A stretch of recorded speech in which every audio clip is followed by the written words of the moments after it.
Hello guys, welcome to Apoorva's kitchen. ಇವತ್ತು ನಾನು ಹೇಳ್ಕೊಡ್ತಾ ಇರೋ ರೆಸಿಪಿ ಮಟನ್ ಕರಿ. ತುಂಬ ಈಸಿ ರೆಸಿಪಿ, ಸಖತ್ ಟೇಸ್ಟಿಯಾಗಿರುತ್ತೆ. ಸೊ ಈ ರೆಸಿಪಿ ಹೇಗೆ ಮಾಡ್ಕೊಳ್ಳೋದು ಅಂತ ಹೇಳಿಬಿಟ್ಟು ನೋಡೋಣ. ಮೊದಲು ಒಂದು ಕುಕ್ಕರ್ಗೆ ನಾನು ಅರ್ಧ ಕೆಜಿಯಷ್ಟು ಮಟನ್ನು, ಅರ್ಧ ಸ್ಪೂನಷ್ಟು ಅರಿಶಿಣದ ಪುಡಿ, 1 ಸ್ಪೂನಷ್ಟು ಖಾರದ ಪುಡಿ, ಉಪ್ಪು ರುಚಿಗೆ ನೋಡಿಬಿಟ್ಟು, ಎಣ್ಣೆ 1 ಸ್ಪೂನಷ್ಟು, ನೀರು ಮಟನ್ ಮುಳುಗುವಷ್ಟು ಹಾಕಿದ್ರೆ ಸಾಕು. ಇದಕ್ಕೆ ಕ್ಲೋಸ್ ಮಾಡಿಬಿಟ್ಟು ನೀವು ಎಳೆ ಮಟನ್ ಆದರೆ 3 ಸಾಕು, ಇಲ್ಲ ಅಂತಂದರೆ 4ರಿಂದ 5 ತೊಗೊಳ್ಳಿ.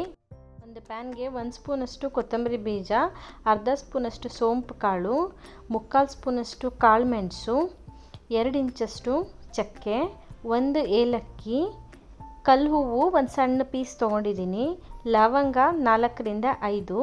ಇದಿಷ್ಟನ್ನು ಲೋ ಫ್ಲೇಮಲ್ಲಿ ಇಟ್ಬಿಟ್ಟು ನಿಧಾನಕ್ಕೆ ಫ್ರೈ ಮಾಡ್ಕೊಂಡು ಒಂದು ಪ್ಲೇಟಲ್ಲಿ ಹಾಕಿ ಎತ್ತಿಟ್ಕೊಳ್ಳಿ.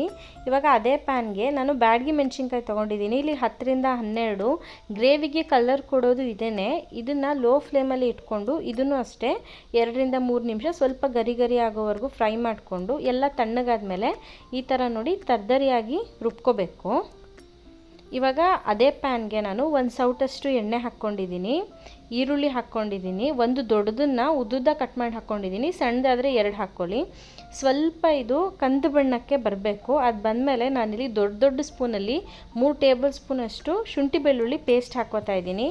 ಶುಂಠಿ ಬೆಳ್ಳುಳ್ಳಿ ಪೇಸ್ಟು ಹಸಿ ವಾಸನೆ ಹೋಗೋ ತನಕನೂ ಫ್ರೈ ಮಾಡ್ಕೊಳ್ಳಿ. ನೆಕ್ಸ್ಟ್ ಇದಕ್ಕೆ ನಾನು 2 ಮೀಡಿಯಮ್ ಸೈಜ್ ಟೊಮ್ಯಾಟೋನ ಪೇಸ್ಟ್ ಮಾಡಿಕೊಂಡು ಇದರೊಳಗಡೆ ಹಾಕ್ಕೊಂಡಿದ್ದೀನಿ. ಇದನ್ನು ಹಾಕ್ಕೊಂಡು 2ರಿಂದ 3 ನಿಮಿಷ ಫ್ರೈ ಮಾಡ್ಕೋಬೇಕು. ಎಣ್ಣೆ ಎಲ್ಲ ಸೈಡಲ್ಲಿ ಬಿಟ್ಕೋಬೇಕು.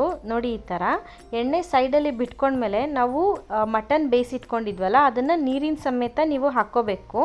ಅದು ಹಾಕ್ಕೊಂಡು ಕರಿಬೇವಿನ ಸೊಪ್ಪನ್ನು ನಾನಿಲ್ಲಿ ಹಾಕ್ಕೋತಾ ಇದ್ದೀನಿ. ಕರಿಬೇವಿನ ಸೊಪ್ಪು ಹಾಕಿದ್ರೆ ತುಂಬ ಟೇಸ್ಟ್ ಬರುತ್ತೆ. ಮತ್ತು ನೀವಿಲ್ಲಿ ಉಪ್ಪು ಹಾಕೋ ಅವಶ್ಯಕತೆ ಇರೋದಿಲ್ಲ, ಯಾಕಂದರೆ ನಾವು ಆಲ್ರೆಡಿ ಮಟನ್ ಬೇಯಿಸುವಾಗ ಉಪ್ಪು ಹಾಕಿರ್ತೀವಿ. ಬೇಕಾದರೆ ಟೇಸ್ಟ್ಗೆ ನೀವು ಸ್ವಲ್ಪ ಆ್ಯಡ್ ಮಾಡ್ಕೋಬೋದು, ಇಲ್ಲಾಂದರೆ ಅವಶ್ಯಕತೆ ಇಲ್ಲ. ಇದನ್ನ ಇವಾಗ ಒಂದು 2ರಿಂದ 3 ನಿಮಿಷ ಚೆನ್ನಾಗಿ ಕುದಿಸ್ಕೊಳ್ಳಿ. ಇದು ಚೆನ್ನಾಗಿ ಒಂದು ಕುದಿ ಬಂದಮೇಲೆ ನಾವು ಪುಡಿ ಮಾಡಿ ಇಟ್ಕೊಂಡಿದ್ವಲ್ಲ ಅದನ್ನು ನಾನಿಲ್ಲಿ 3 ದೊಡ್ಡ ಸ್ಪೂನಷ್ಟು ಹಾಕ್ಕೋತಾ ಇದ್ದೀನಿ. ನಿಮಗೆ ಖಾರ ಬೇಕಾದರೆ ಇನ್ನೊಂದು ಸ್ಪೂನ್ ಎಕ್ಸ್ಟ್ರಾ ಹಾಕ್ಕೊಳ್ಳಿ. ಇದು ಹಾಕೋದ್ರಿಂದ ಒಳ್ಳೆ ಕಲರ್ ಬರುತ್ತೆ. ಇದನ್ನ ಇವಾಗ ಚೆನ್ನಾಗಿ ಮಿಕ್ಸ್ ಮಾಡಿಕೊಂಡು ಮತ್ತೆ ಒಂದು ಕುದಿ ಬರೋದಕ್ಕೆ ಬಿಟ್ಬಿಟ್ಟು ಲಿಡ್ಡನ್ನು ಕ್ಲೋಸ್ ಮಾಡಿಕೊಂಡು 2ರಿಂದ 3 ನಿಮಿಷ ಬೇಯಿಸ್ಕೊಳ್ಳಿ.